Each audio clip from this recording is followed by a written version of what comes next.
Nilai-nilai Pancasila dalam penyelenggaraan pemerintah negara. Sistem pembagian negara Republik Indonesia.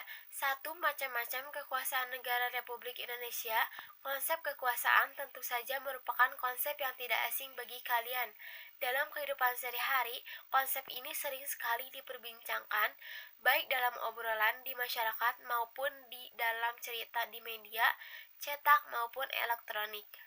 Menurut John Locke, sebagaimana dikutip oleh Rianto, bahwa kekuasaan negara itu dapat dibagi menjadi 3 macam, yaitu sebagai berikut. Yang pertama, kekuasaan legislatif, yaitu kekuasaan untuk membuat atau membentuk undang-undang. Yang kedua, kekuasaan eksekutif, yaitu kekuasaan untuk melaksanakan undang-undang, termasuk kekuasaan untuk mengadili setiap pelanggaran terhadap undang-undang.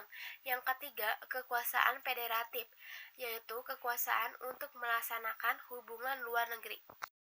Yang kedua, ada konsep pembagian kekuasaan yang dianut Indonesia. A. Mekanisme pembagian kekuasaan di Indonesia diatur sepenuhnya di dalam Undang-Undang Dasar Negara Republik Indonesia tahun 1945. B. Penerapan pembagian kekuasaan di Indonesia terdiri atas 2 bagian, yaitu pembagian kekuasaan secara horizontal dan pembagian kekuasaan secara vertikal. Pembagian kekuasaan secara vertikal. Pembagian kekuasaan secara vertikal merupakan pembagian kekuasaan berdasarkan tingkatannya, yaitu pembagian kekuasaan antara beberapa tingkatan pemerintah. Pada ayat 1 Undang-Undang Dasar Negara Republik Indonesia tahun 1945 menyatakan bahwa Negara Kesatuan Republik Indonesia dibagi atas daerah-daerah, provinsi, dan daerah provinsi itu dibagi atas kabupaten dan kota, yang tiap-tiap provinsi, kabupaten, dan kota itu mempunyai pemerintahan daerah yang diatur dengan undang-undang. Klasifikasi Kementerian Negara Republik Indonesia.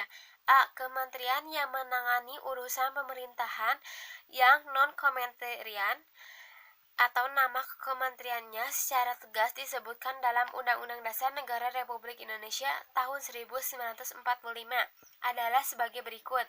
1. Kementerian Dalam Negeri. Yang kedua, Kementerian Luar Negeri. Yang ketiga, Kementerian Pertahanan.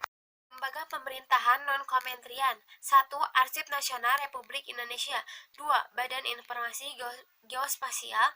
3. Badan Intelijen Negara. 4. Badan Kependudukan dan Keluarga Berencana Nasional. 5. Badan Kepegawaian Negara. 6. Badan Koordinasi Penanaman Modal. 7. Badan Koordinasi Survei dan Pemetaan Nasional. 8. Badan Meteorologi, Klimatologi, dan Geofisika. Nilai-nilai Pancasila dalam penyelenggaraan pemerintah. 1. Nilai ketuhanan yang Maha Esa. 2. Nilai kemanusiaan yang adil dan beradab. 3. Nilai persatuan Indonesia. 4. Nilai kerakyatan yang dipimpin oleh hikmat kebijaksanaan dalam permusyawaratan perwakilan. 5. Nilai keadilan sosial bagi seluruh rakyat Indonesia.